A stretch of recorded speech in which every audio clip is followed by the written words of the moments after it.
Krishna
आवडी होत तो कृताची जोडी म्हणून विठ्ठली आवडी तो हा विठ्ठल बरवा तो हा विठ्ठल बरवा तो होत तो कृताची जोडी म्हणून विठ्ठली आवडी होत तो कृताची जोडी म्हणून विठ्ठली आवडी तो विठ्ठल देवी बारा तो हा विठ्ठला बरवा तो हा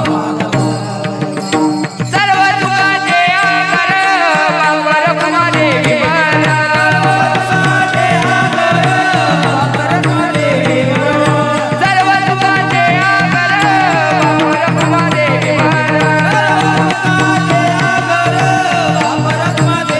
सर्व दुःखाचे आहार पापर देवी बारा सर्व दुःखाचे आहार पापर देवी बारा तो हा विठ्ठला बरवा तो हा माधव बरवा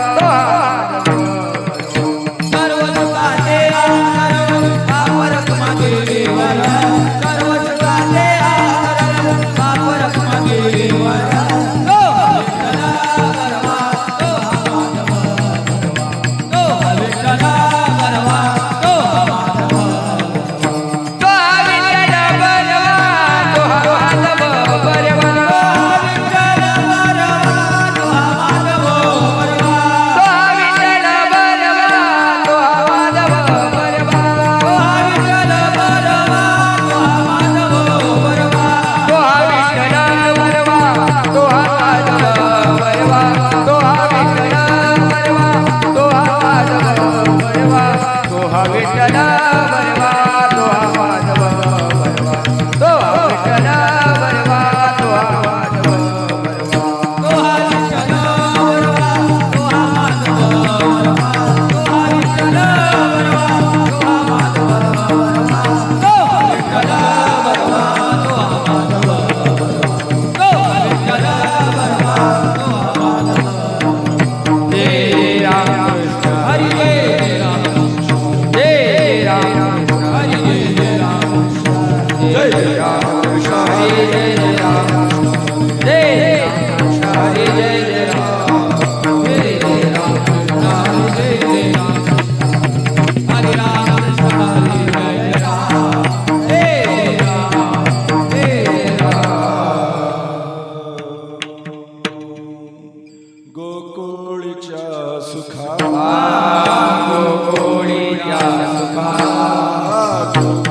माधव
अंत पार नाही लेखा, अंत पार नाही लेखा.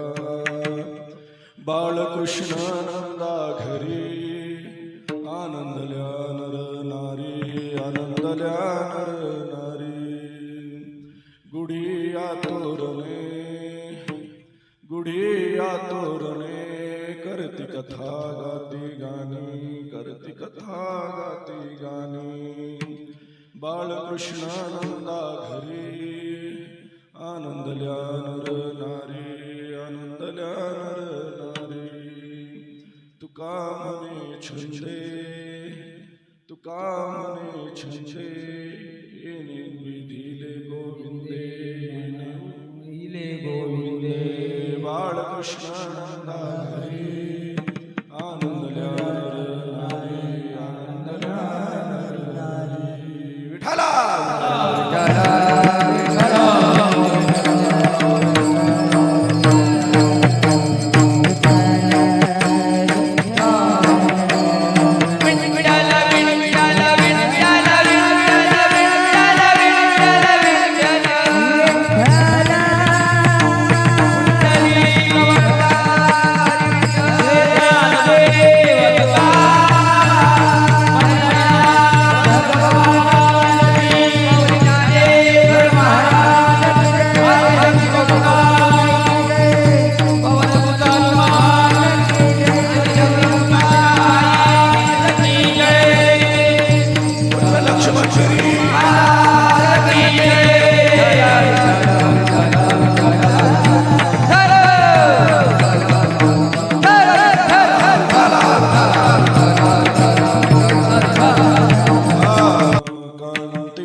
यत्रैकतो विलसितामसितांगशोभां वृन्दावनेऽपि कृतयां मुनिगाङ्गसङ्गं राधामुकुन्दयुगलं तदहं नमामि देयं सदा परिभवग्नमभीष्टदोहम् तीर्थास्पदं शिवगिरिञ्चनुतं शरण्यम् भृत्यार्पिहं प्रणतपालभवादिपूर्तं वन्दे महापुरुषते चरणारविन्दम् मनोजवं मारुततुल्यवेगं जितेन्द्रियं बुद्धिमतां वरिष्ठं वातात्मजं वानरयोधमुख्यं श्रीरामदूतं शरणं पांडुरंगा प्रपदे अज्ञानतिमिरन्धस्य ज्ञानाञ्जनशलाकया चक्षुरुन्मीलितं येन तस्मै श्रीगुरवे नमः जय जय श्रीराधारमण जय जय नवल किशोर जय गोपी चितचोर प्रभु जय जय चोर राधा मेरी स्वामी मैं राधे जुगोदास जन्म जन्म मोह दीजियो श्री वृंदावन को वास वृंदावन सुन नहीं नंद सुगा सीवट सवट नहीं श्री कृष्ण सुना श्री राधा सोना श्री विठ्ठल सोना महायोग पीठे तटे भीमरथा परम नरिकाय दातं मुनीन्द्र समागततिष्ठन्तमानन्दकन्दं परब्रह्म लिङ्गं भजे पांडुरंगा करू प्रथम नमन पांडुरंगा करू प्रथम नमन दुसरे जगत दिया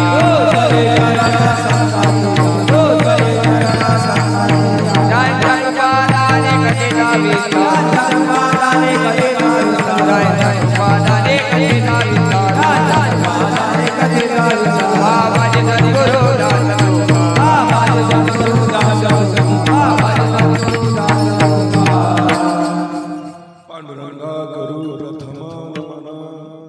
दुसरे चरण संतांशिया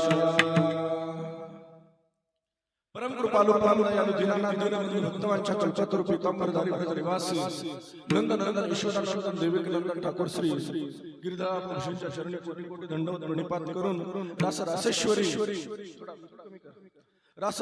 वृंदावनेश्वरी वृंदादेवी श्री राधाराणीच्या चरणी कोटी कोटी दंडवत प्रणिपात करून या महाराष्ट्राचे कुलदैवत भक्तांचे मायबाप पंढरपूर विहारी श्री पंढरीश पांडुरंग भगवंताच्या चरणी आई रुक्मिणी मातेच्या चरणी नतमस्तक होऊन भूतभावन भगवान भोलेनाथ श्री शिवेश्वराच्या चरणी कोटी कोटी वंदन करून बालब्रह्मचारी श्री हनुमंतरायजीच्या चरणी कोटी कोटी वंदन करून या गावामध्ये स्थापित सर्व देवी देवतांच्या चरणी नतमस्तक होऊन या परिसराचं दैवत लक्ष्मणगिरी बाबांच्या चरणी कोटी कोटी दंडवत प्रणिपात करून माझे समस्त आचार्य चरणराज यांच्या चरणी नतमस्तक होऊन या भक्ती मंडपामध्ये उपस्थित तुम्हा सर्व मायबापांच्या तथा या कीर्तन रूपी सेवेसाठी उभे असलेल्या सर्व वारकरी संतांच्या चरणी कोटी कोटी दंडवत प्रणिपात करतो मस्तक हे पायावरी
या वारकरी संतांच्या प्रस्तुत प्राप्त प्रसंगी निवडलेला अभंग जगद्गुरु जगदवंदनीय ज्यांच्या जीवनामध्ये भक्ती ज्ञान वैराग्य याची तंतोतंत सांगड आहे.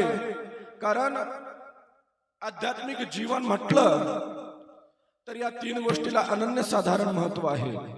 भक्ती ज्ञान आणि वैराग्य आणि याची सांगड घालणं ही फार मोठी गोष्ट आहे बरं का.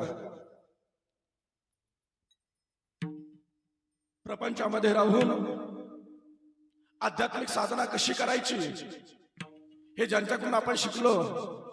संपूर्ण भारतामध्ये यवनांचं साम्राज्य असताना ज्या छत्रपती शिवाजी महाराजांनी या महाराष्ट्राला स्वराज्य काय असतं हे दाखवून दिलं ते आमचे लाडके राजे छत्रपती शिवाजी महाराज यांचे आध्यात्मिक गुरु,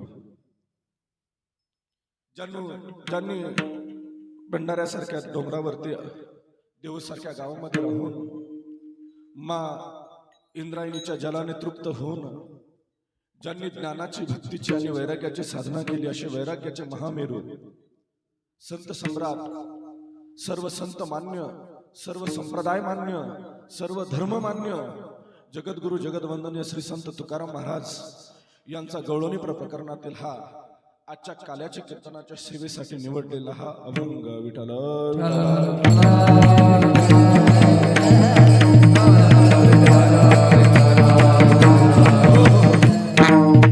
मायबापांना आजच्या काल्याच्या कीर्तनाचं निमित्त तुम्हाला सर्वांना माहीतच आहे.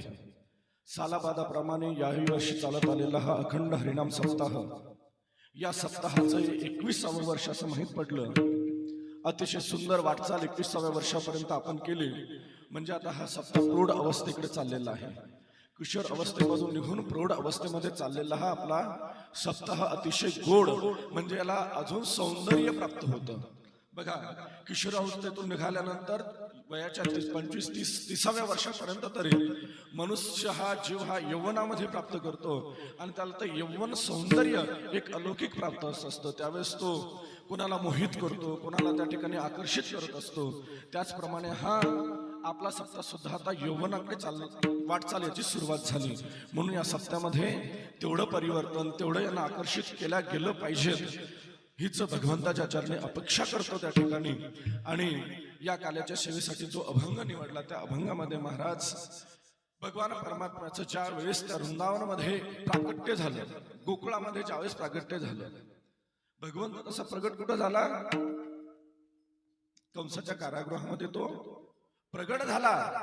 परंतु कंसाच्या कारागृहामध्ये जो प्रगट झाला तो ऐश्वर्यवान होता.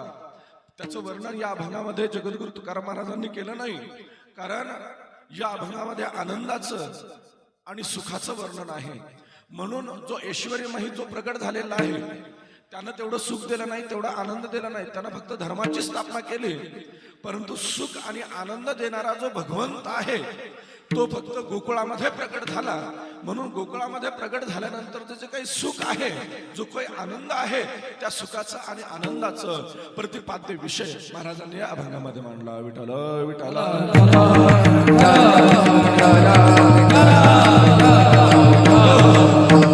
म्हणून अभंगापूर्वी या अभंगाची थोडीशी प्रस्तावना पाहू. विठ्ठल विठ्ठल.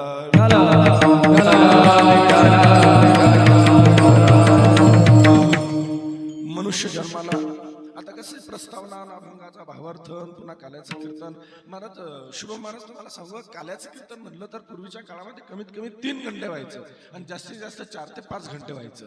आमचे बाबा सांगायचे की कमीत कमी 3 घंटे जर काल्याच्या कीर्तनाला भेटले तर काल्याचं कीर्तन व्यवस्थित समजलं जाईल, व्यवस्थित सांगितलं जाईल. कारण काय माहिती का, 7 दिवसाचा सार काल्याचं कीर्तन, भगवंताचं चरित्र हे सर्व जर काल्याच्या कीर्तनात सांगायचं म्हटलं, कारण सर्व 7 दिवसाचा सार काल्याच्या कीर्तनामध्ये असतो. काय हरकत नाही. जो गोकुळामध्ये आनंद घेतला तो आनंद तुम्ही अगोदर घेतलाच. मी बघितला थोडासा खिडकीतून, म्हणलं खूप सुंदर गोकुळामध्ये जो आनंद होतोय तोच आनंद या ठिकाणी सुद्धा भगवंताच्या शोभायात्रेमध्ये तुम्ही घेतला. त्याच्यामुळे आता आनंद घेतलेलाच आहे. म्हणून शाब्दिक वर्णन काही जास्त करणार नाही, थोडक्यात आठवणार आहे. विठ्ठल विठ्ठल.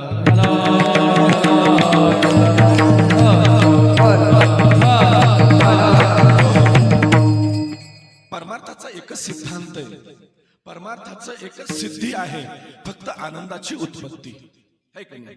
परमार्थ भगवंताची सेवा कशासाठी करायची आहे? त्या निर्वैर निरपेक्ष आनंदाला प्राप्त होण्यासाठी है की नाही. कारण जो काही आनंद आहे तो आपण निरंतर प्रपंचातून शोधण्याचा प्रयत्न करतो. परंतु मुळातच विषय वस्तू या भौतिक विषय वस्तू आपल्याला तो निर्विकार आनंद आपल्याला देऊ शकत नाही. कारण विषय मुळात अपूर्ण असल्यामुळे तो पूर्ण आनंदाची अनुभूती आपल्याला भेटू शकत नाही. आवाज येतो ना प्रत्येकाला, समजतात ना शब्द? विठ्ठल विठ्ठल.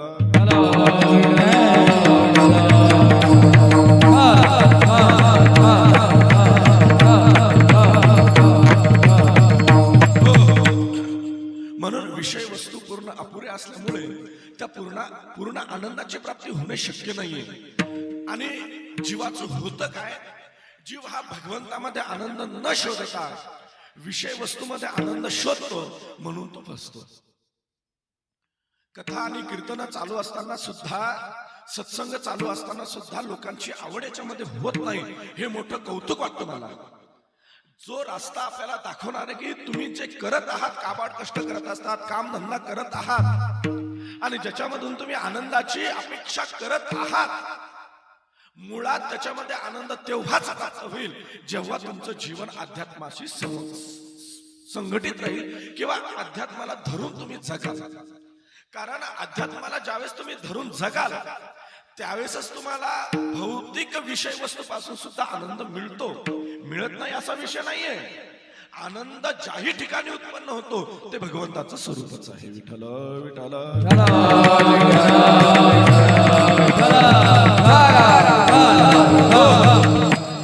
आनंद भगवंताला सोडून नाहीये. आनंद म्हणजेच भगवंत आहे. आनंदानंच भगवंताचं रूप धारण केलेलं आहे. आनंद काही वेगळा आहे का? अरे विषय भोगत असताना सुद्धा जो आनंद मिळतो तो भगवंताच्याच स्वरूपाचा, भगवंत स्वरूपच आहे तो. परंतु तो जास्त काळ टिकत नाही. कारण का? कारण त्याच्यामध्ये भगवतीय भाव नसतो. ज्या गोष्टीमध्ये भगवतीय भाव आहे त्या गोष्टीमधून मिळणारा आनंद हा चिरकाळ टिकणारा असतो.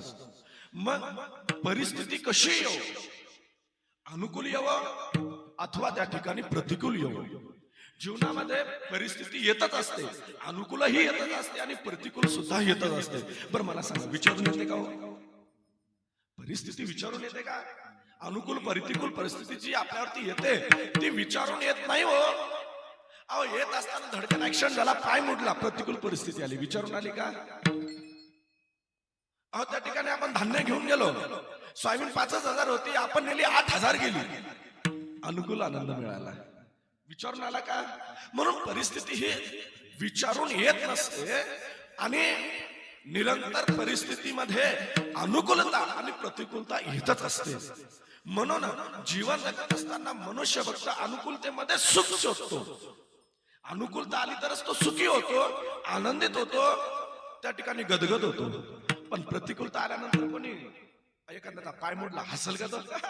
लय बरं झालं पाय मोडला, चांगलं झालं, हे कोण म्हटलं? अहो प्रतिकूलतेमध्ये फक्त संतांनी आनंद शोधला, अन्न करता पत्नी वारली, पण जगद्गुरु तुकाराम महाराजांच्या चित्तावर काही प्रभाव पडला का त्या गोष्टीचा? देवाजवळ गेले, बरं झालं देवा, संपूर्ण राख रांगोळी झाली संसाराची, आता फक्त एकच विषय उरला, फक्त तू. हो महाराज, एकनाथ महाराज भगवंताकडे गेले, बरं झालं देवा, एवढं तू मला सुख समृद्धी दिली, कमीत कमी या निमित्तानं घोर गरिबांना त्या ठिकाणी पोटभर खायला देऊ शकतो मी,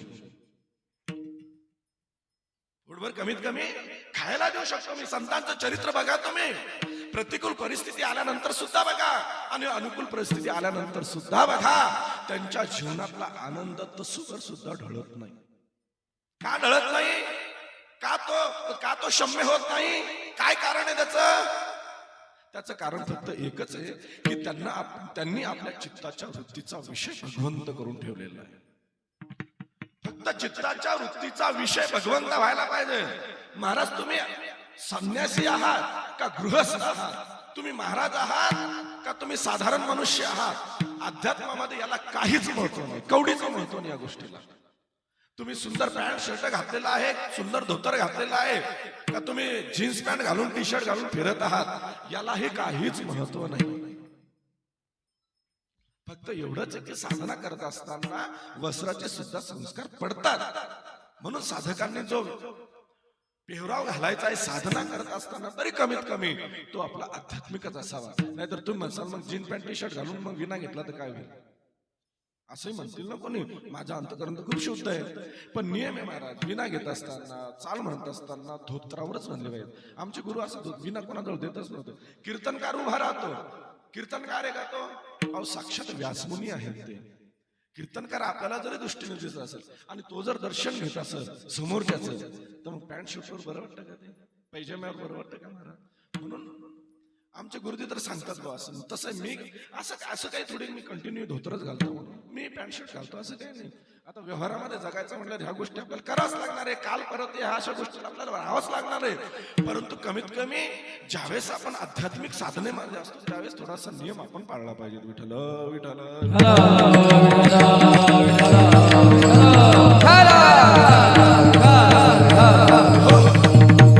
माझं सांगणं एकच आहे आणि 7 दिवसाचा रस सुद्धा एकच. 7 दिवसाचा जो काही प्रसाद आहे तो सुद्धा एकच निघणार आहे. काय? फक्त जीवनामध्ये थोडीशी आध्यात्मिकता येऊ द्या. आपलं जीवन थोडस तरी भगवंताशी निगडीत म्हणजे भगवंताशी संबंधित ठेवा. अहो आपण मंदिरासमोर जात असताना तरी भगवंताचं दर्शन करतो का? सांगा ना मला. कित्येक जण काय कृपा आहे मारुती रायाची, गावात प्रवेश करताना सुद्धा मारुती रायाचं दर्शन आणि गावातून बाहेर पडत असताना सुद्धा मारुती रायाचं दर्शन. जणू काही द्वारपालच बनवून ठेवला तुम्ही मारुती रायाला, है की नाही? ज्याप्रमाणे वामन भगवंत म्हटले, आपलं वामन भगवंत म्हटले कोणाला? बलिराजाला. अरे काय पाहिजेत मागून घ्या. आता बलिराजाला म्हटलं नाही काय पाहिजे मागून घ्या. अरे बलिराजाला भगवंत आले होते त्याला म्हणजे हा शब्द येऊ नये, पण त्याला नेस्तनाबूत करण्यासाठी, लग्न करण्यासाठी आले होते. सगळं त्याचं शिणून घेण्यासाठी आले होते. का? कारण त्याला अभिमान झाला होता ना की हे काय लागतं तुला मागून घे, मी चक्रवर्ती सम्राट आहे आणि तो भक्त होता बरं का, आणि भगवंताला त्या भक्ताचा तो फोड फोडायचा होता. काय की तू स्वतःला चक्रवर्ती सम्राट समजतो काय, तुला कुठलंच ठेवणार नाही. म्हणून आम्हाला भगवंत म्हणतात अरे काय लागतं ते मागून घे. त्यावेळेस सुतक लोकांमध्ये गेल्यानंतर बलिराजानं काय मागितलं बरं मला एक सांगा, बलिराजानं त्यावेळेस जर परत संपूर्ण ऐश्वर्य मागितलं असतं तर भगवंतानं दिलं नसतं का? हो, भगवंत उदार आहे ना. भगवंत कंजूस आहे का? अहो देण्यामध्ये तोच तर उदार आहे. म्हणून जगद्गुरु तुकाराम महाराजने त्याच्याकडेच मागितलं ना, हेची दान देगा देवा. पण संसार प्रपंच मागितला का? अरे तुझा विसर न भावा, तुझा विसर नको होऊ दे. विसर होऊ देऊ नको म्हणजे निरंतर तू माझ्या स्मरणात राहा, निरंतर तू माझ्या स्मरणात राहा. हात तोडून सांगतो, जो कोणी जाताना बजरंगबलीची हनुमान चालीसा अथवा बजरंगबलीचं दर्शन घेऊन जाईल त्याचा कधीच ऍक्सिडेंट होणार नाही. काय म्हणणं आहे तुमचं? तुम्ही काय साधारण समजता काय? अरे भगवतीय तत्व म्हणजे काय खेळ आहे का निसता? जरा अनुभव तर करून बघा, अनुभूती घेऊन बघा जरा. माझा परमात्मा निरंतर इर्द गिर्द राहतो. जो भगवंताला शरण जातो त्या भक्ताच्या निरंतर इर्द गिर्द चहूबाजाने निरंतर त्या ठिकाणी तो फिरत राहतो. स्मरण तर करा जरा त्याचं, जरा आठवा तर त्याला. अरे त्याचं होऊन बघा रे तुम्ही, तो तुमचा झाल्याशिवाय नाही. पण आपण पापी आहोत ना, आपण मूर्ख आहोत, मूढ आहोत, अज्ञानी आहोत. आपण सत्य व्हायला तयारच नाहीये. इतका सुंदर सप्ताह चालू असतो गावामध्ये, किती लोकांची उपस्थिती असते. मला तर वाटलं काय पुरुषच नाही का या गावामध्ये. कळालं मग नंतर की पुरुष पण आहेत म्हणून. कमीत कमी काल्याच्या कीर्तनात तरी लाज राखली. गावातलेच आहेत ना का बाहेरगावचे? मला तरी वाटतं 25% ते 50% बाहेरगावचेच असतील म्हणून विश्वास आहे माझा. आणि याच्यामध्ये 30% तरी बाहेरगावचे बाहेर असतील. गावातले जातात फक्त शुभम महाराज. पण धन्यवाद आहे तुम्हाला, तुम्ही कमीत कमी सप्ताह तर करून राहिले. उपकार आहे आमच्या महाराज लोकांवरती. विठ्ठल विठ्ठल.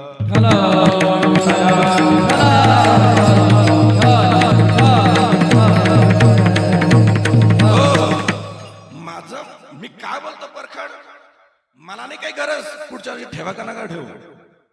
आणि मला कथा आणि कीर्तनाची गरज पण नाही. शुभम महाराज भगवंत एवढं देऊन राहिला उपजीविकेसाठी की मला काही गरज नाही कीर्तन प्रवचनांची. पण अपेक्षा आणि स्वभाव माझा फक्त एवढाच आहे की ज्यानं एवढं दिलं ना आपल्याला त्याचे फक्त उपकार जाणार.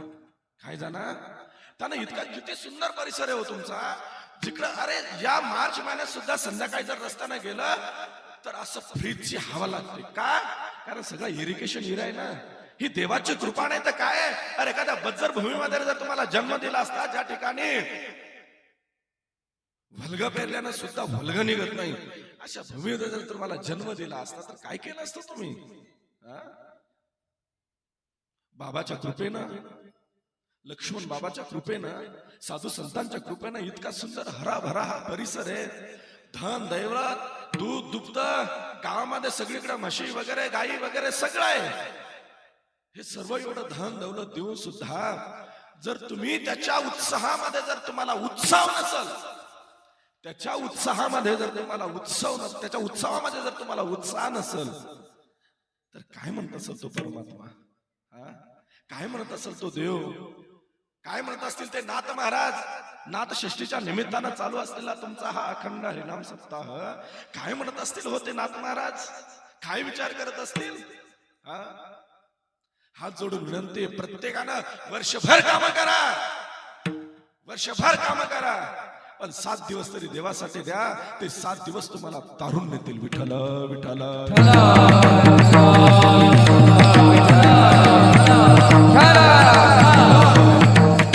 तरुण जाण्यासाठी फक्त 7 दिवस आहे, लक्षात घ्या.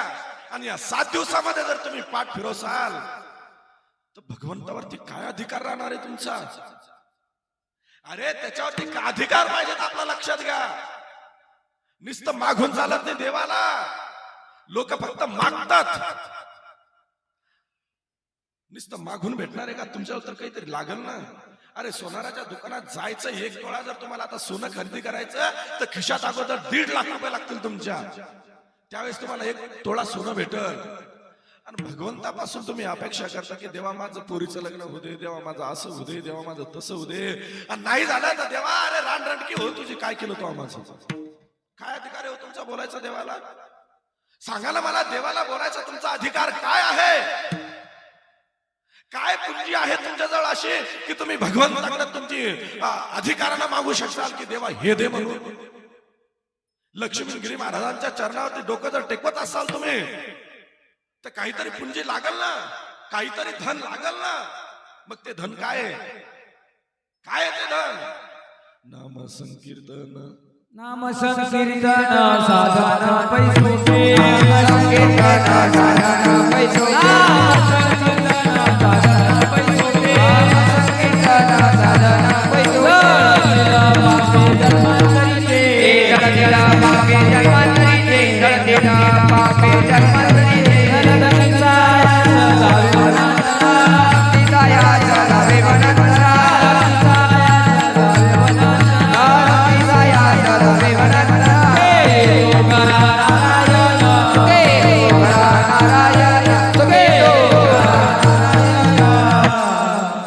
नाम संकीर्तन साधना पाय सोपे आणि जळतीला पापे न लागत सायास, जावे वनंतारा आणि सुखे येतो घरा. अरे एवढं सोपं करून ठेवलं रे त्यानं. हा काय घरदार सोडायचं सांगितलं का? अरे नका सोडू बायको, नका सोडू मुला, नका सोडू आई वडील, नका सोडू रे घरदार, पण ज्या घरामध्ये राहतात ना त्या घराला मंदिर बनवा. फक्त मांस खाऊन मदिरा पान करून त्या घराला जिवंतपणे नरक नका बनवू. मांस खाऊन मदिरा पान करून त्या घराला जिवंतपणे नरक बनवू नये आणि त्या घरामध्ये भगवंताकडून अपेक्षा करणे हे कितपत योग्य वाटतं तुम्हाला? सांगा ना, कितपत योग्य वाटतं? मी तर तरुण मंडळीला हात जोडेल, भरपूर होते आज महाराज. हा परमार्थ जर लयाला गेला असेल महाराज तर याला कारणीभूत फक्त 40 पासून 60 वर्षापर्यंत जे प्रौढ लोक आहेत त्यांनी हा परमार्थ लयाला घातला सगळा. कारण जे तरुण आहेत आता 15 पासून 25-30 वर्षापर्यंत, या तरुणांना या लोकांनी संस्कारच दिले नाही.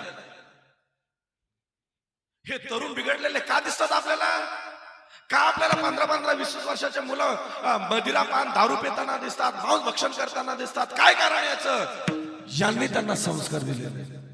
जी आई आपल्या मुलाला संस्कार देत नाही, जी आई आपल्या मुलाला वाईट वृत्तीपासून अडवत नाही, ती आई सर्वात मोठी पापी आहे, पापी आहे, पापी आहे. काय म्हणणं आहे तुमचं? जो मुलगा वाईट मार्गाला लागत असेल ती आई जबाबदार आहे, त्याला ती आई जबाबदार आहे. आणि म्हणता अरे दुसऱ्या कोण म्हटलं तर भाई तुझं पोरगं दारू प्यायला लागलं, महल दिसलं का तुला? बोलायचंच नाही, कारण तिच्या पापाची फळ तिलाच भोगावं लागणार आहे. मी का बोलतो? कारण त्वमेव माताच, माता म्हटलं अगोदर, माता म्हटलं अगोदर, लक्षात घ्या. यत्र नारीस्ती पूजन्ते रमन्ते तत्र देवताः. अरे ज्या घरामध्ये चारित्र्य संपन्न मुलाला जी आई घडवते त्या आईचं दर्शन घेण्यासाठी प्रत्यक्ष भगवंत अवतरतात. एवढा मान जर तुम्हाला दिला असेल आणि तुमचे मुलं जर चारित्र्यहीन होत असेल आणि तुमचं जर लक्ष त्याच्यावर नसेल तर तुम्ही आई म्हणण्याचे योग्य नाही. काय म्हणणं आहे? त्या आईला आई म्हणता येणार नाही, लक्षात घ्या. जननी जने तो भक्त जने, जन के दाता सूर, नहीं तो जननी बांझ रहे, मती गवावे नूर. महाराज मी तरुण मंडळीला जास्त बोलतच नाही, त्यांची गलतीच नाही ना हो. अहो ज्या घरामध्ये कधी भगवंताचं नाव घेतलं गेलं नाही त्या घरातले मुलं काय संस्कारित होतील? ज्या घरामध्ये भगवंताचं नाव घेतलं गेलं नाही, ज्या घरामध्ये कधी हरिपाठ होत नाही, ज्या घरामध्ये, मला सांगा बरं किती लोकांच्या घरामध्ये रामायण आहे? हात वर करा की आमच्या घरामध्ये रामायण आहे, भागवत आहे, महाभारत आहे. करा ना हात वर की आमच्या घरामध्ये रामायण आहे बा. आणि ज्यांच्या घरामध्ये आहेत त्यांचे तर तरुण त्या ठिकाणी संस्कारित असणारच आहे. किती लोकांच्या घरामध्ये अभंग आहे हो महाराजांचा, किती लोकांच्या घरामध्ये ज्ञानेश्वरी आहे. अरे आपण हिंदू म्हणायचे तरी लायक आहोत का?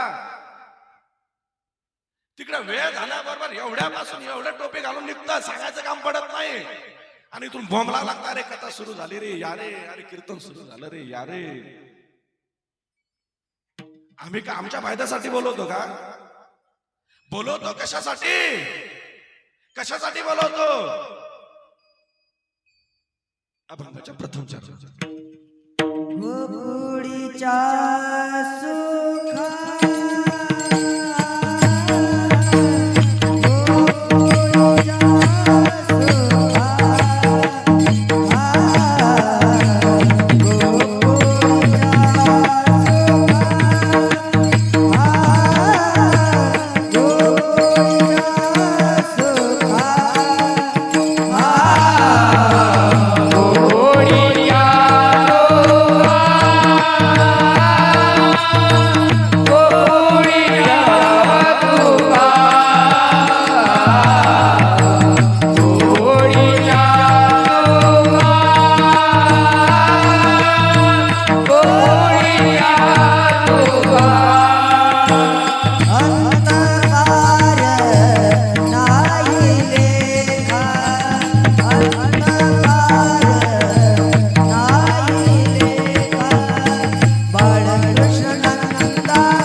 कशासाठी अट्टास भक्त? गोकुळच्या सुखा अंत पार नाही. अरे इथं आल्यानंतर मी सांगत होतो तुम्हाला की अनुकूल आणि प्रतिकूल परिस्थिती येतेच माणसाच्या जीवनामध्ये, पण ज्या वेळेस त्याच्या जीवन भगवंताच्या इर्दगिर्द फिरतं ना, त्यावेळेस त्याला त्या परिस्थितीचा अनुभव होत नाही की परिस्थिती कशी आहे म्हणून. तो आनंदाने जीवन जगतो. कितीही दुःख जरी आले तरी तो भगवंताला धरून जीवन जगतो ना, म्हणून त्याला त्या सुखाचा आणि दुःखाचा परिणाम त्याच्या जीवनावर होत नाही. म्हणून माझं आव्हान आहे की या तरुणाने कधीतरी अभंग वाचले पाहिजेत, कधीतरी ज्ञानेश्वरी वाचली पाहिजेत, कधीतरी त्या ठिकाणी रामायण वाचलं पाहिजेत, कधीतरी भागवत वाचून बघा रे काय त्या भगवत भक्तांचं जीवन आहे. अशा भगवत भक्तांचं जीवन जर आपण बघितलं तर कुठेतरी आपल्या जीवनामध्ये जे नैराश्य येतं, कुठेतरी आपल्या जीवनामध्ये दुःख येतं, अशांती येते, त्यापासून आपण वाचू बरं का, जरूर वाचू आपण. आणि मग ज्या लोकांचं अंतकरण असं त्या ठिकाणी शुद्ध होतं ना, आणि त्या शुद्ध अंतकरणामध्येच भगवंताचं प्राकट्य होतं. गोकुळ म्हणजे काय? एक अंतकरण आहे, शुद्ध अंतकरण. आणि त्या शुद्ध अंतकरणामध्ये भगवंताचं प्राकट्य झालं. आणि भगवंताचं प्राकट्य झालं केव्हा? अहो सकाळी सकाळी ब्रह्ममुहूर्तामध्ये भगवंत त्या ठिकाणी नित्य प्रतिदिन त्या ठिकाणी यशोदा मातेची नणंद होती सुनंदा देवी, 6 महिन्यापासून आली होती हो. कुठं? आपल्या नंदची त्या ठिकाणी काळजी घेण्यासाठी. नंदचं आणि भाऊजीचं इतकं पवित्र नातं आहे, आणि तेवढं जर जपलं ना मावल्यानं तुम्ही, तर तुम्हाला मरेपर्यंत तुमच्या माहेरची आठवण येईल. आपल्याला फक्त आई वडील आहे तोपर्यंतच माहेरामध्ये जावं वाटतं, परंतु जर भाऊजाईशी तुम्ही ते नातं जर टिकून ठेवलं आणि भाऊजाईने जर तितकं प्रेम तुम्हाला केलं, तर येताना आणि जाताना नंदच्या आणि भाऊजाईच्या डोळ्यामध्ये पाणी आल्याशिवाय राहत नाही. पण तिथं कुठंतरी स्वार्थ येतो, आणि तो स्वार्थ आपल्याला त्या ठिकाणी त्या प्रेमापासून वंचित ठेवतो. अहो जिनं भगवंताला जन्म दिला ती यशोदा माता हो. हे संपूर्ण सुखाला जर कारणीभूत कोण असेल तर एकमेव फक्त माझी यशोदा माता आहे. कारण ती यश ददाती इति यशोदा. जिनं यश दिलं हो, जिनं यश वाटलं हो, जिनं निरपेक्ष यश वाटलं, जिनं निष्काम यश वाटलं. भगवंत 11 वर्षाचे झाल्यानंतर निघून गेले, पण भगवंत येतील या भावनेनं या शरीरामध्ये त्यानं प्राण ठेवला. कारण एक दिवस तो येईल आणि तो आल्यानंतर जरा मी त्याला नाही दिसत ना, तर त्याला जे दुःख होईल ते दुःख मी सहन करू शकणार नाही. ही आई आहे, ही यशोदा माता आहे, जिने निरंतर यश वाटलं. माझा मुलगा यशस्वी व्हावा असं नाही वाटत तिला. तिला वाटतं ब्रजभूमीतील सगळे लोक यशस्वी व्हावे. आई तर तीच आहे जी आपल्या मुलाचाही यशस्वामध्ये ती प्रसन्न होते आणि दुसऱ्याच्या शेजारच्या नातेवाईकाच्या भावाच्या मुलामध्ये जिला प्रसन्नता वाटते ती यशोदा आहे. अशी यशोदा ज्या ठिकाणी असेल त्या ठिकाणीच कृष्ण जन्माला येईल. विठ्ठल विठ्ठल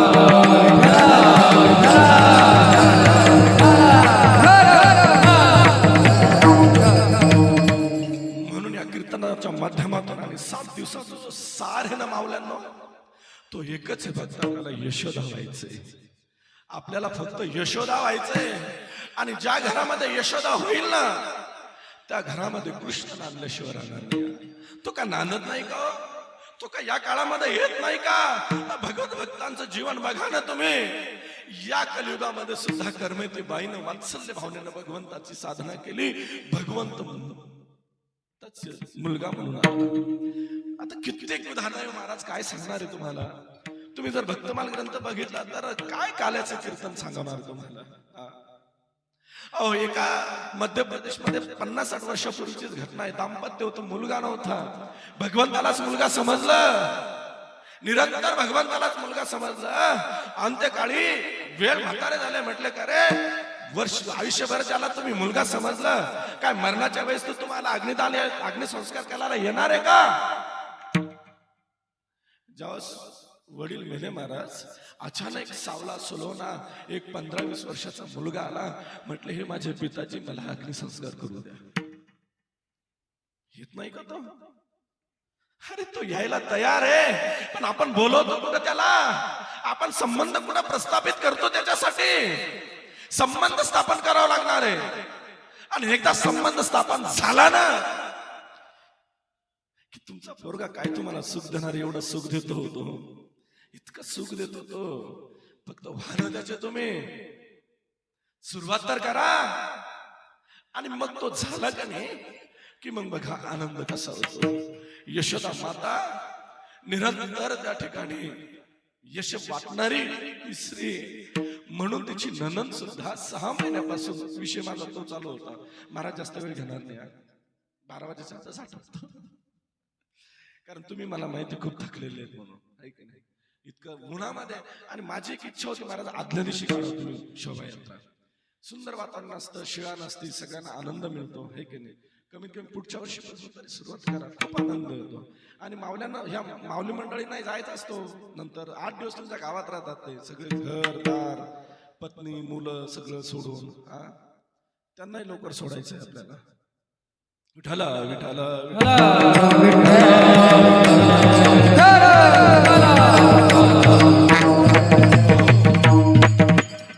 जसे जसे दिवस जवळ आले ना तसं तसे सुनंदा दीदीला रात्री झोपच येत नव्हती. एक घंटा झाला की लगेच खिडकीतून वाटून बघायचे काही झालं तर नाही, काही झालं तर नाही, काही झालं तर नाही. एक घंट्यानं उठून बघायची. परंतु वेळ आली ना ती श्रावण महिना, कृष्ण पक्ष, अष्टमी तिथी, नवमी लागली होती आता, अष्टमी तिथी.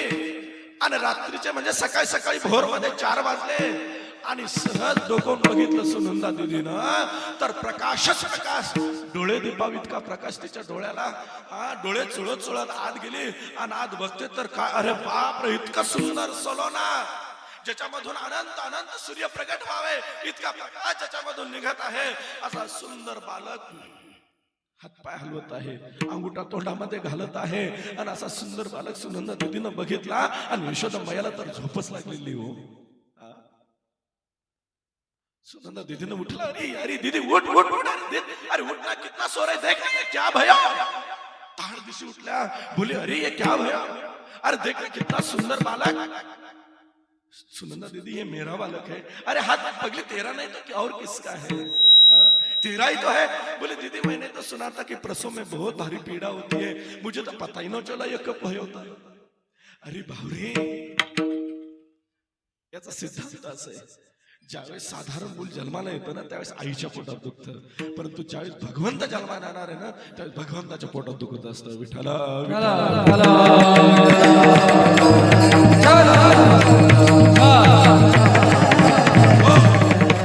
म्हणून आईला काही पत्ताच लागला नाही की मुलगा झाला केव्हा. उचलला, अरे बाप रे दीदी देखना इतके आंखें, अरे दीदी देखना इसके कान नाक, अरे दीदी देखना इसके केश कितने घुंघराले घुंघराले, कितने मस्त है. कितना सुंदर है देखना दीदी. लेकिन दीदी सुनो ना, मैं भी गोरी, आपके भैया भी गोरे, लेकिन ये क्यों कारा भयो, हा का काळा झाला. अरे होने दो, कैसा भी होने दो, लेकिन देखना कितना सुंदर है. दीदी जाके बताओ ना, खबर कर दो ना. अरे दीदीला इतका आनंद झाला तुम्हाला काय सांगा. यशोदा मैयाला इतका आनंद झाला. नाचत नाचत असं नंद बाबा कुठे होते, सकाळी सकाळी गोष्टामध्ये गायीची सेवा करत होते. नंद बाबा इथे हो, हजारो तास दासी असून सुद्धा नंद बाबा स्वतः गायीची सेवा करत होते. भैया भैया सुनो, आपकी गो सेवा सफल भाई, भैया आपका एकादशी व्रत सफल गयो. भैया आपने जो साधु संतों की सेवा की ना वो सफल भाई. भैया आपने जो तीर्थ यात्रा की ना वो भी सफल हो गई भैया. अरे बावरी हुआ क्या. अरे भैया भैया सुनो, भैया सुनो, आनंद भयो भैया, आनंद भयो. नंद के आनंद भयो, जय कन्हैया लाल की. नंद के आनंद भयो, जय कन्हैया लाल की. नंद के आनंद भयो, जय कन्हैया लाल की. नंद के आनंद भयो, जय कन्हैया लाल की. नंद के लाल की, जय कन्हैया लाल की. नाची भोला लाल की, जय कन्हैया लाल की.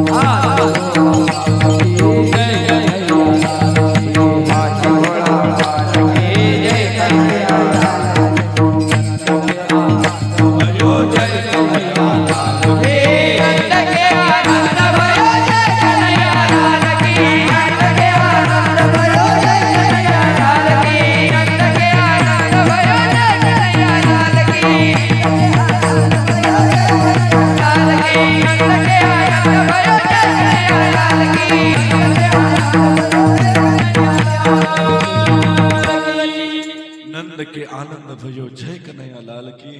सुनंदा दीदी सांगत होत्या आणि सांगतून जात असताना बडबडत चालले होते त्यांची. नंद को आनंद भयो, नंद को आनंद भयो भयो भयो. आणि एकीनं ऐकलं, दुसरीला सांगितलं, दुसरीनं ऐकलं, तिसरीला सांगितलं. करता करता संपूर्ण ब्रजभूमी खबर पसरली की यशोदेनं सुंदर बालकाला जन्म दिला. सगळ्या त्या ठिकाणी प्रसाद, ताटी वाटे, सुंटवडे सगळे घेऊन आल्या. आणि घेऊन आल्यानंतर प्रत्येकाला वाटलं की याला आपण आशीर्वाद देऊ, पण सगळ्यांचे मस्तक त्याच्या पायावरती झुकत होते. का ते परब्रह्म तत्व प्रगट झालं होतं आता. त्या म्हटले माय आतापासूनच यानं खेळ दाखवायला सुरुवात केली. आपण आलो तर आशीर्वाद द्यायला, याच्या डोक्यावरच आपले पाय मस्तक झुकून राहिले म्हणजे नक्कीच हा आपल्यापेक्षा संवाशर आपल्या पुढेच राहणार आहे. पण याची पण आपण चांगलीच पाच जाऊ, सगळ्या जणी मनामध्ये विचार करतात. आणि सुंदर त्या ठिकाणी नंद उत्सव त्या ठिकाणी सुरू झाला. नंद उत्सवामध्ये काय केलं माहिती का, सगळ्यांनी आपल्या घरी गेले आणि ते जे धन होतं ना त्यांच्या घरचं, दही दूध सगळ्यांनी छकडे चुकले, सगळे मटके बाहेर काढले, काहीच ठेवलं नाही घरामध्ये. त्याच्यामध्ये हळदी मिक्स केली आणि हळदी मिक्स करून एकमेकांच्या अंगावरती त्या ठिकाणी उडू लागली. तो आनंद कसा होता बरं, महाराजांनी अभंगाच्या दुसऱ्या बाळकृष्णानंदा घरी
भगवंताचा विशेष नाही बघा बरं का.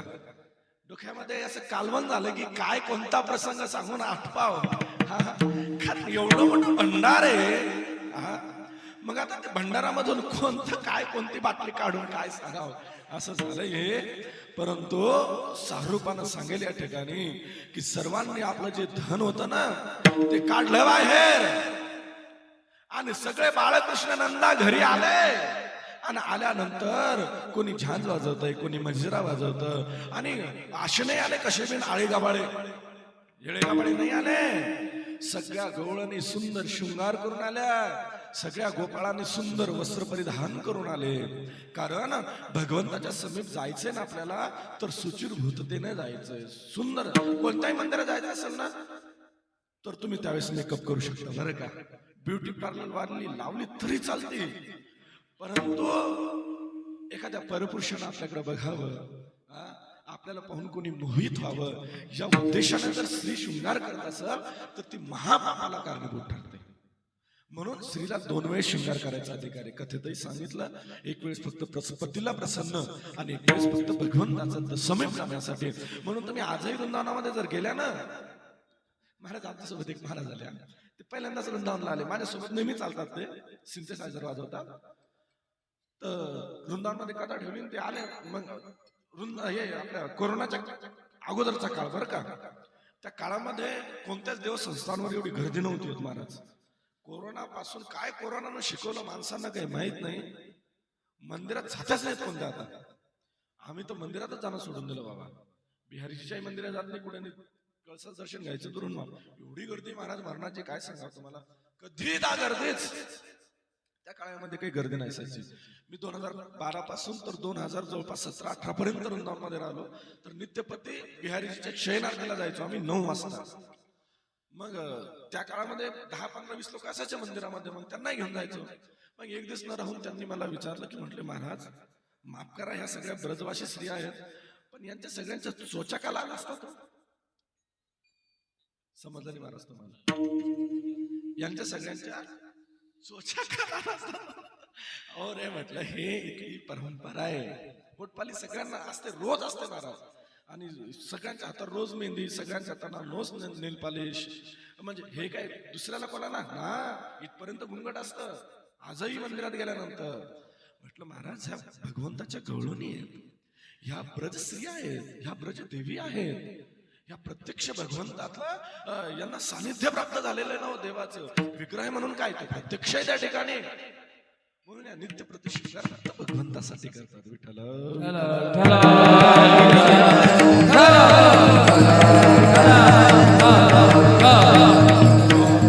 म्हणून अशा सगळ्या शृंगार करून आल्या आहे की नाही.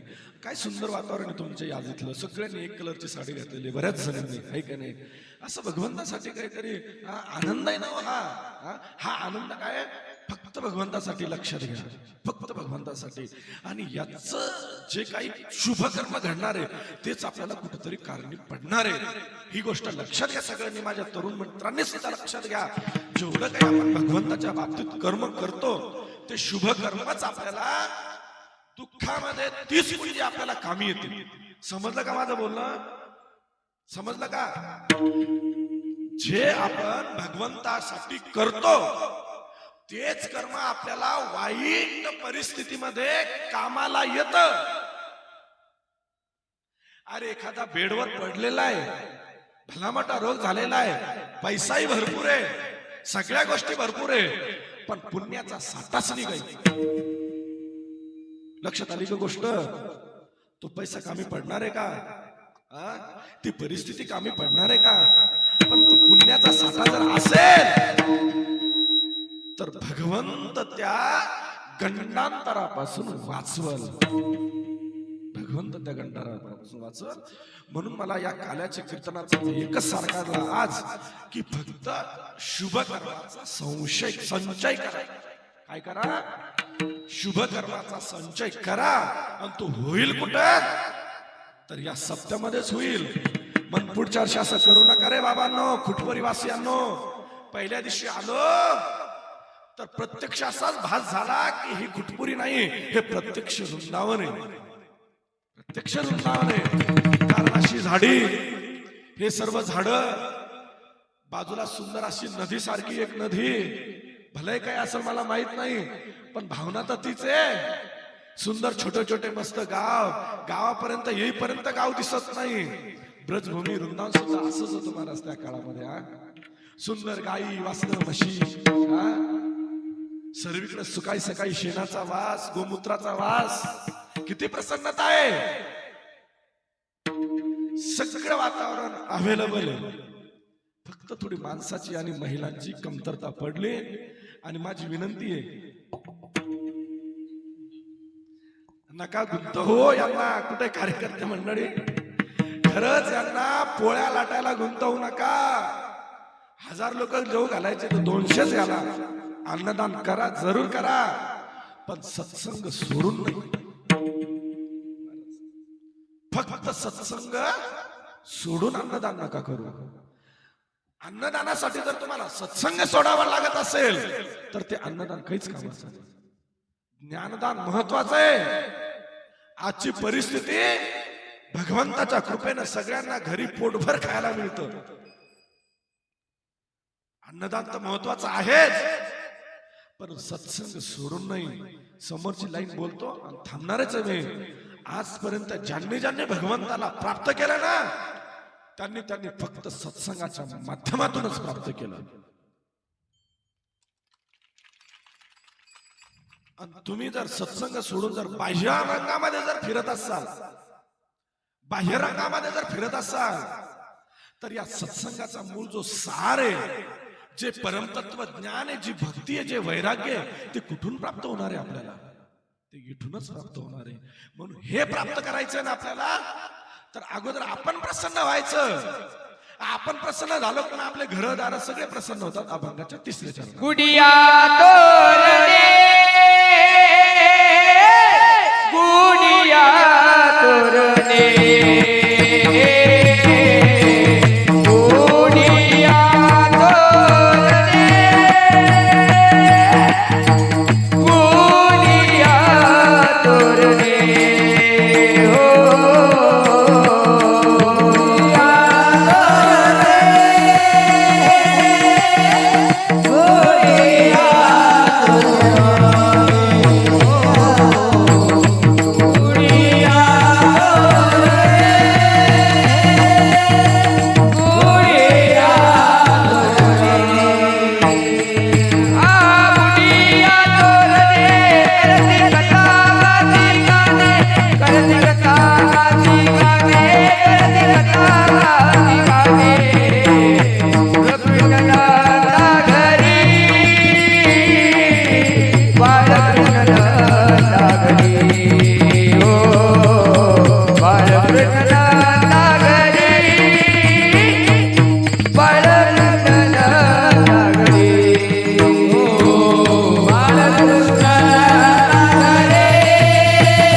बाळकृष्णानंदा घरी गुडिया तोरणे, करती कथा गाणे गाणे. सर्वांनी त्या ठिकाणी आता सरळ सरळच अर्थ याचा, सगळ्यांनी गुढिया तोरणे लावली, गुढी उभारली, हे ते. तुमच्याकडे घुसलं काय ते वावढळ अजून? महाराज आमच्याकडे काय झालं माहिती का, गुढी पाडव्याच्या दिवशी गुढी लावणं बंद केलं बऱ्याच जणांना. आहे का नाही तुमच्याकडे विषय आला की नाही अजून? हा, झेंडे लावायला लागले नसते का त्याशी? ठीक आहे ना, शंभू महाराजांचा तो मल महास चालू आहे, ठीक आहे. आमचं अंतपूर्व कारण आम्ही त्यांना, त्यांच्याविषयी आमच्या भावना आहेतच, परंतु महाराज आपले सण त्याच्या अगोदरचे नो, आपले सण त्याच्या अगोदरचे, म्हणून आपल्या सणांकडे आपण दुर्लक्ष नाही करायचं. प्रत्येकाने गुढी तोरणं आणि काय सुंदर सकाळचं वातावरण असायचं गावातलं. आपल्या सगळ्यांचे दिवे, रांगोळ्या महाराज सर्व. धन्यवाद बरं का सगळ्या महिला मंडळींना. तुम्ही सुंदर त्या ठिकाणी प्रभात फेरीमध्ये सगळ्यांची उपस्थिती महाराज आहे की नाही? प्रभात फेरीमध्ये नव्हत्या बरं का दुसऱ्या गावाच्या बाया, प्रभात फेरीमध्ये फक्त आपल्या कुटपुरीच्याच बाया होत्या, म्हणून कुटपुरीच्या बाया पुरुष होते नावाला 2-4 काय हरकत नाही, आहे की नाही? त्यांच्यापासून मी जास्त अपेक्षा ठेवत नाही, कारण ते काय प्रत्येक ठिकाणी असंच आहे पुरुष मंडळींचं. पण काही हरकत नाही, त्यांनी तुम्हाला येऊ देतात, करू देतात, हे उपकाराचं जगणे त्यांच्या आपल्यावर, आहे की नाही? त्यांनी जर नाही म्हटलं तर होणार आहे का? पण दुरून दुरून काय होणार, पण ते चोकाळा घेत राहतात, कसं चालू आहे, काय चालू राहत, सगळा चोकाळा घेतात बरं काही मंडळी. यायचीच काय लाज वाटते काय माहित, लाज वाटू देऊ नका, कारण याच आपलं काय होणार आहे, परिवर्तन होणार आहे. म्हणून हे सगळं गोकुळाचंच वातावरण झालं मला 7 दिवसात. गोकुळाचं काय वर्णन करू, टाइम संपला, 2च मिनिटं राहिले, आहे की नाही? असंच गोकुळ होतं, याच्या व्यतिरिक्त दुसरं काहीच नव्हतं. फक्त आपल्या हृदय मंदिराला गोकुळ बनवा हीच अपेक्षा त्या ठिकाणी ठेवतो. आणि महाराजांचं एकच म्हणणं आहे, जगद्गुरु तुकाराम महाराजांचं काय म्हणणं आहे अभंगाचं, तुका म्हणे छंदे, तुका म्हणे छंदे, तुका म्हणे छंदे, तुका म्हणे छंदे, तुका म्हणे छंदे, छंदे, तुका म्हणे छंदे,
तुका मन आहे का येणे वे दिले गोविंदे,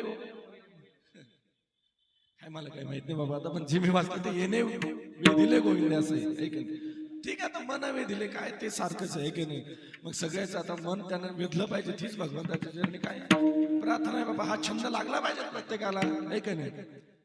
हा छंद प्रत्येकाला लागावा हीच भगवंताच्या चरणी अपेक्षा करतो.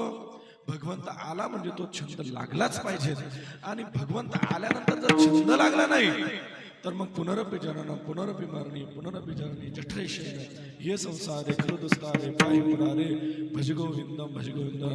अरे छंद लागू द्या, कन्हैया लागला तुझा रे जन्मला, कन्हैया लागला तुझा रे जन्मला, कन्हैया लागला तुझा रे जन्मला, कन्हैया लागला तुझा रे जन्मला.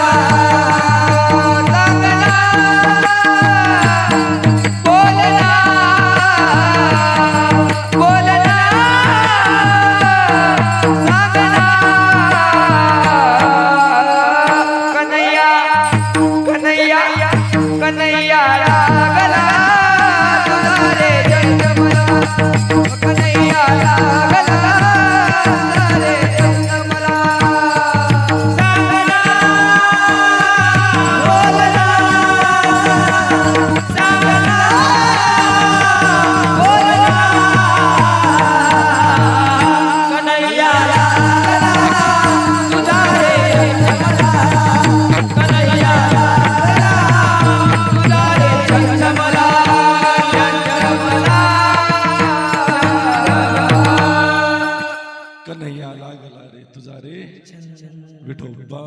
रखुमाई जय हो जय हो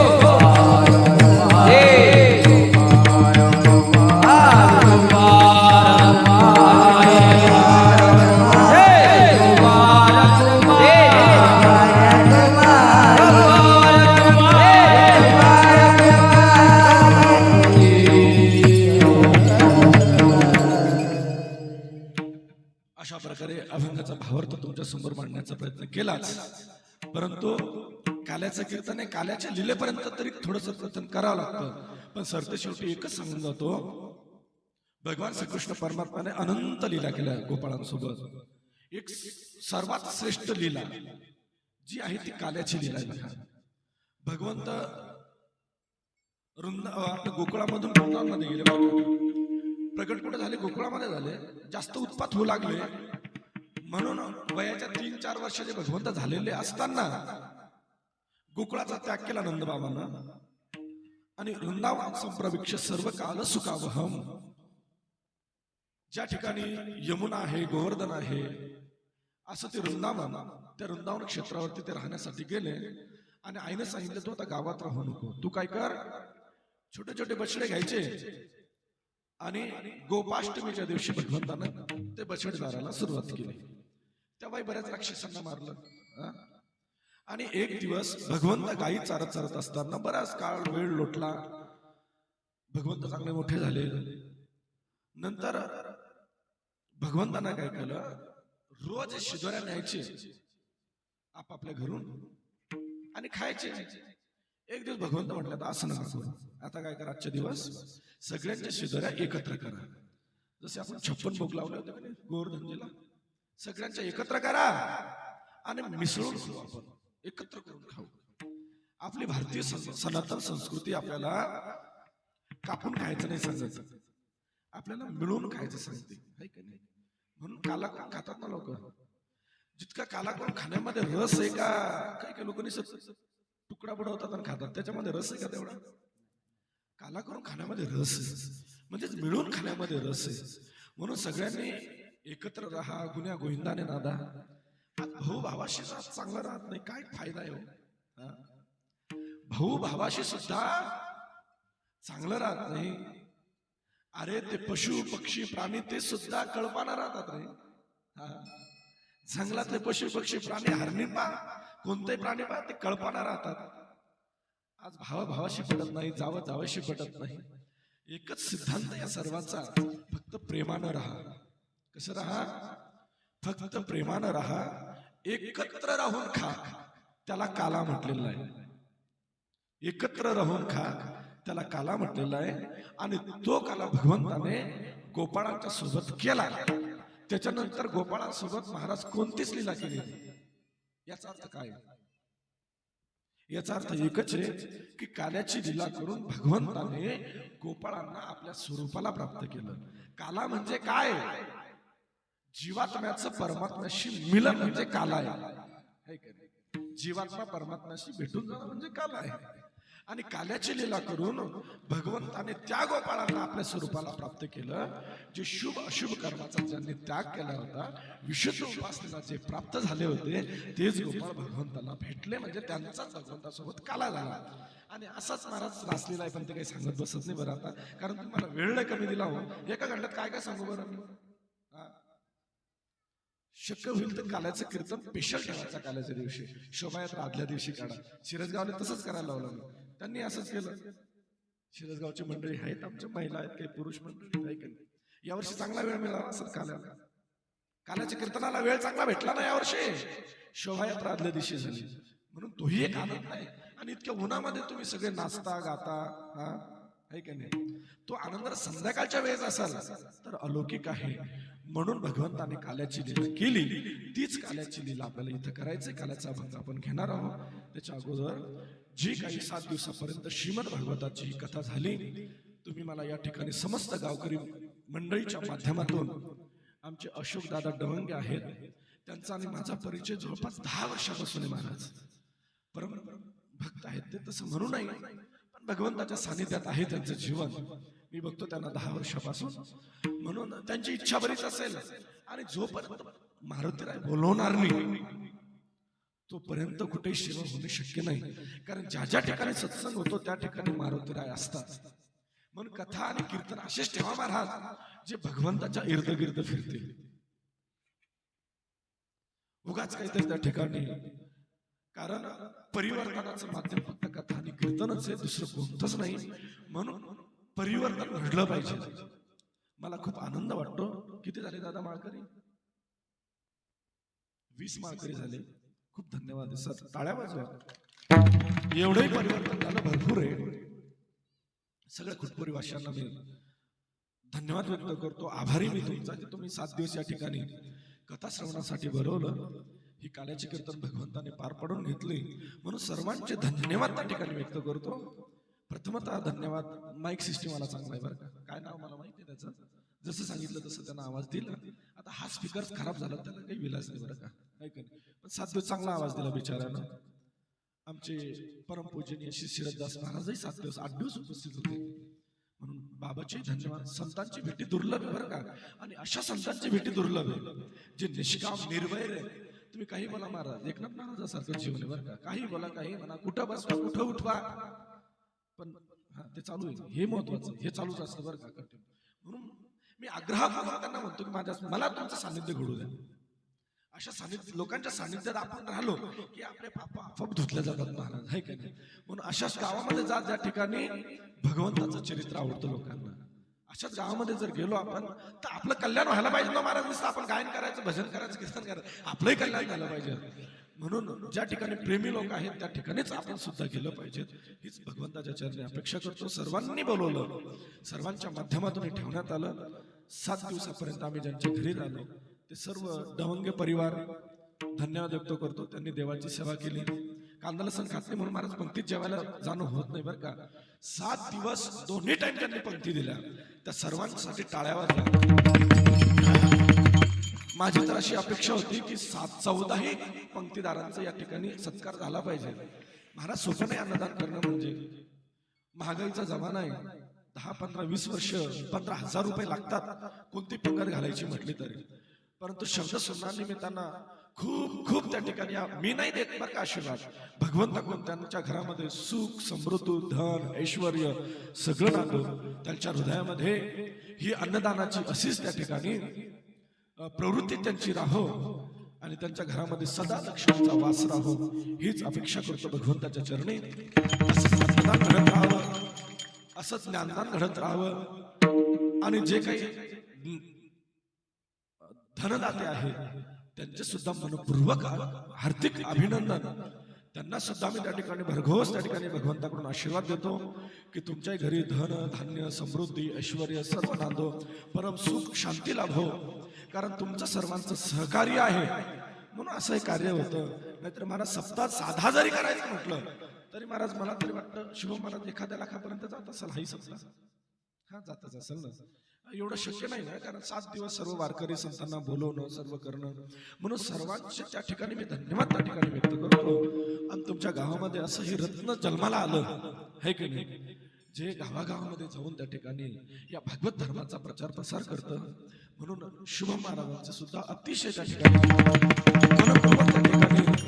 भगवंताला त्या ठिकाणी आभार मानतो की या गावामध्ये असं रत्न तुम्ही जन्माला घातलं, ज्यांच्या माध्यमातून हे सर्व त्या ठिकाणी हा कार्यक्रम होत असतो. ही 7 दिवसीय मंडळी आमच्या, महाराज नाव माहित नाही व्हा एवढं, हे आमचे विनेकरी बाबा आहे, साक्षात नारदजीं स्वरूप हे आमचे Maharaj Vilas Maharaj, Anil Maharaj, Vicky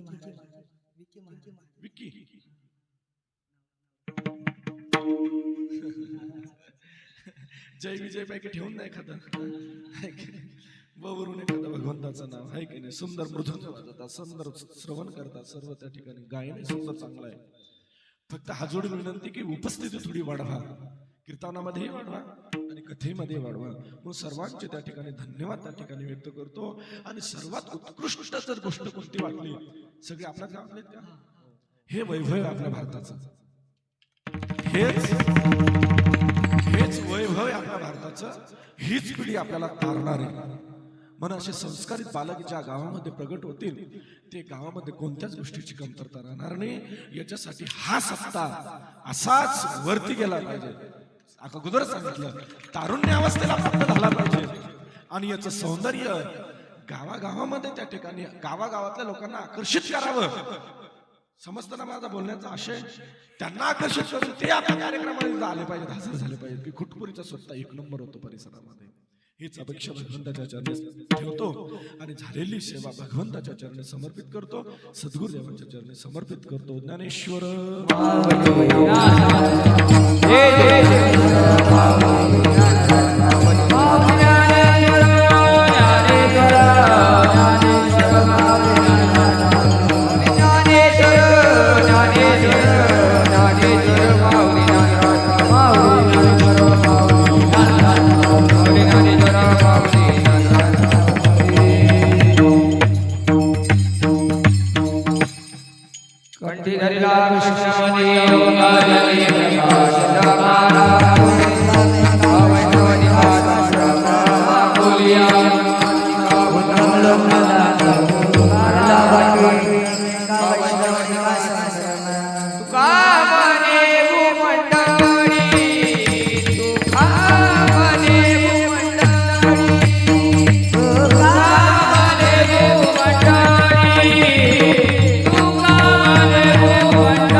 hello hello hello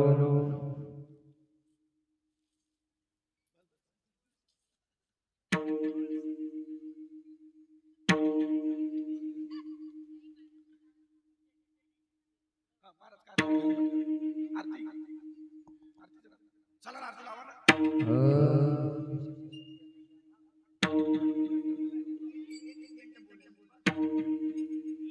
बसा बसा, उठू नका, खाली बसा। अतिशय सुंदर वातावरणामध्ये आपल्या गावातील एकदम छोटस गाव आहे, पण अतिशय चांगला भव्य दिव्य स्वरूपात आपण सप्ताह केला। तुम्ही आम्ही खेळीमेळी एकल्याचा नव्हे खेळ म्हणून मेळ मेळविला। सगळ्यांच्या सहकार्यानं सुंदर असे 7 दिवस आणि आजचा 8वा काल्याचा दिवस पार पडला। आदरणीय महाराजांनी ही सेवा आपल्या गावामध्ये केली। खरं तर पहिल्यांदा असा आनंद झाला, रामफेरी वगैरे हे काही नव्हतं, पहिल्यांदाच घडलं। एकदा टाळ्या महाराजांकरता। आणि बाबाई सोबत आले, त्यांनी सेवा दिली, त्यांचंही मनापासून आभार। सगळे बाळ गोपाळ टाळकरी। आणि एक महत्वाचा विषय म्हणजे असा, कीर्तनाचा प्राण आहे गायन आणि वादन। हा कीर्तनाचा प्राण यांनी जे सेवा दिली यांच्याकरता एकदा टाळ्या वाजवा। आपले आदरणीय श्री हरिभक्तपरायण संजू महाराज अत्तरकार, गाव जवळ आहे आणि आपल्याकरिता कधीही ते तत्पर आहे। दुसरी महत्वाची गोष्ट विलासजी महाराज नागोलकर, वय कमी आहे, मूर्ती लहान आहे, पण कीर्ती लयच महान आहे। आवाज फार असा उंच असा आवाज महाराजांचा आहे। गोडवा आवाजामध्ये महाराजांनी सेवा दिली। आदरणीय श्री हरिभक्तपरायण आमचे अनिल बाबा, बाबाच म्हणावं लागेल, कारण महाराज त्यांनी खूप अशी सेवा आपल्या या नगरीमध्ये दिली। महाराजांचे आभार। गजानन महाराज संस्थानचे विद्यार्थी असणारे श्री हरिभक्तपरायण आमचे विकी महाराज, त्यांचं नामकरण आपल्याला करायचं आहे आजपासून। विकी महाराज नाही, माऊली महाराज। काय? हा, माऊली महाराज। आणि लक्ष्मणगिरी महाराजांची कृपा आपल्या परिसरावरती आहे, बाबाचा आशीर्वाद आहे। आणि यावर्षी आपलं बाबा संस्थानतर्फे आपल्या या सप्ताहाला 5100 रुपये संस्थानकरता त्या ठिकाणी देण्यात आले। एकदा टाळ्या संस्थानकरता। लगेच आरती होईल. आरती करता जे यजमान आहेत आरतीचे त्यांनी चला यजमान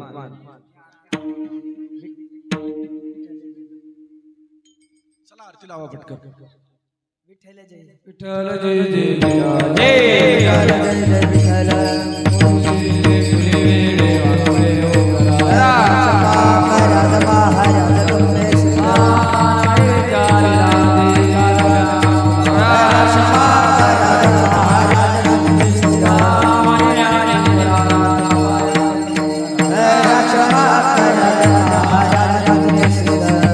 योगी योगी